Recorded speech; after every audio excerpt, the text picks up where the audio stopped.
Hi everyone, Mrs. Barberi here with another read aloud, and permission granted by Scholastic. Let's dive back into the wonderful Wizard of Oz. Chapter 14, Have Courage. As the current carried the raft away, the Cowardly Lion shook his mane with determination. What does determination mean? Have courage, he cried. We can do this. The friends looked around, trying to come up with a plan. Fast! Grab my tail and hold on, instructed Dorothy, the Tin Woodman, and Toto. I'll swim and tow the raft ashore. It took a long time and amazing amounts of strength, but at last the powerful lion managed to pull all of his friends to safety, except one. The Scarecrow was still stuck in the middle of the river, looking more discouraged than ever. Dorothy and the others stared at him hopelessly from the riverbank. Holy cheese, what could they do? Just then an enormous stork landed a few steps away from them. Hello there, she said pleasantly. What are you doing in these parts? We're on our way to see the Wizard of Oz, Dorothy squeaked sadly.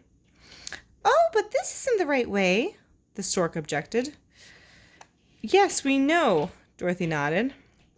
But do you see that Scarecrow is stuck over there? Over there? He's one of our friends, and he's stuck in the middle of the river. We can't go to Emerald City without him. The stork looked at Scarecrow, then back at Dorothy, thinking hard. Maybe I can try to carry him, she suggested, as long as he's not too heavy. Oh, he's very light, Dorothy beamed. He's made of straw. The stork flew into the air, grabbed the Scarecrow by his shirt, and managed to carry him to the riverbank, faster than a mouse on a cheese hunt. The Scarecrow was so happy to be back with his friends that he hugged them all and danced with joy. Dorothy smiled at the stork gratefully. I don't know what we would have done without your help. Oh, it's nothing, the stork said, blushing. Now I must go because my little ones are waiting for me in our nest. Safe travels, and good luck. Thanks again, all the friends shouted as the stork took off in the sky. And here's the picture. There's all the friends on the shore. And there's the stork carrying the Scarecrow to safety. Chapter 15, The Enchanted Poppies. Before long, Dorothy and her friends came across an enormous field of fragrant scarlet poppies. That means flowers that are red and smell good. The flowers were enchanted. That means magical. Their scent was so strong that anyone who breathed it in would fall fast asleep. And if the sleepers weren't taken far away from the flowers, they would sleep forever. Since Dorothy didn't know this, she sniffed the poppies many times. They smelled fabulous. In no time, she began to feel her eyelids grow heavy.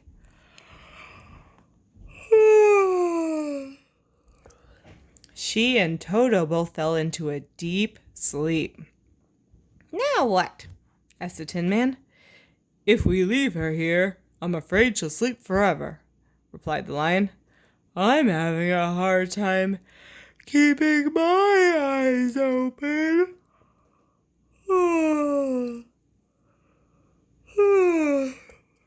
And Toto is already asleep. The Woodman and the Scarecrow couldn't smell anything, though, so they were wide awake. The Scarecrow immediately recognized the danger and told the Lion, You must get far away from here, or you'll fall asleep too. We'll take care of Dorothy and Toto. Now go! Terrified, the Lion leaped to his paws and fled. The Woodman took Dorothy in his arms. The Scarecrow picked up Toto, and they continued on their journey. Step by step, they followed the yellow brick road through the poppy fields until they glimpsed a huge figure lying in the flowers. It was the Cowardly Lion. The smell of the poppies had overwhelmed him, and now he was fast asleep. He's too heavy for us, the Tin Woodman moaned. We'll have to leave him here. Looking sadly back over their shoulders, they walked on, leaving the poor lion behind. So there's them with Dorothy and Toto. And there's the poor lion taking a nap. Last one for today. Chapter 16. Some Helping Paws. The Scarecrow and Tin Woodman continued walking with Dorothy and Toto in their arms. It seemed like the field of poppies would never end. But finally they reached a clearing without flowers at the edge of the river. They laid Dorothy and Toto on the ground and fanned some air over them to chase away the poisonous poppy scent. The Scarecrow sighed. Let's sigh. Let's hope we find the yellow brick Meow! A deafening meow echoed in the clearing, making the two friends jump. Thundering cattails! What was that? Before they knew it, a strange animal leaped out of the grass. It was an enormous wild cat with dark fur. It had bright yellow eyes and tremendous jaws with 2 rows of sharp, glistening teeth. It was truly terrifying, and it was quickly moving toward them. The woodman realized that the cat was following a little gray rabbit. Even though he didn't have a heart, he couldn't let the beast do something terrible to the innocent bunny. Without hesitating, he raised his axe, came down right in front of the cat, who nearly jumped out of his fur, and ran away as fast as his paws would take him.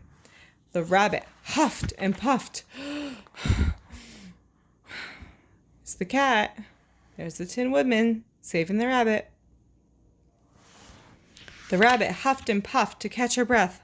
Puff, puff. Thank you. Pant, pant. You saved my life. Oh, it was nothing, Woodman said, kicking dirt. I don't have a heart, you know, but I always try to help out anyone in trouble, even a simple rabbit. What do you mean, simple rabbit? The rabbit replied. I am a queen, the queen of the rabbits. Oh, I beg your pardon, the woman cried. He gave a deep bow, which made him squeak and creak all over. Just then a band of rabbits hopped up and surrounded the queen. This funny man of tin saved me, she declared. In exchange, you will do anything that he wishes. The rabbits nodded enthusiastically. What can we do for you, sir? The woman shrugged his shoulders, unsure what to say. But the Scarecrow said, We need you to help transport our friend the lion, who fell asleep in the poppy field. Can you find some rope? The rabbits sprang into action, rushing off to find ropes. And you, Woodman, the Scarecrow continued, use your axe to cut down some trees and build a wooden cart. While Dorothy and Toto continued to sleep peacefully, their friends built a large cart, using 4 thick slices of tree trunks for wheels. The rabbits found some rope and tied it to the front of the cart. Pulling all together, with the help of the Woodman and the Scarecrow, rabbits managed to drag the cart all the way to the Cowardly Lion. They piled the huge creature on top and pulled him to the clearing, safe and sound. Holy cheese, what a feat! So there it is. There's the cart they made, and then pushing the line out of the poppy fields, and there's all the rabbits. End of chapter 16. I hope you enjoyed that, boys and girls. I'll see you next time. Read, read, read, and be kind.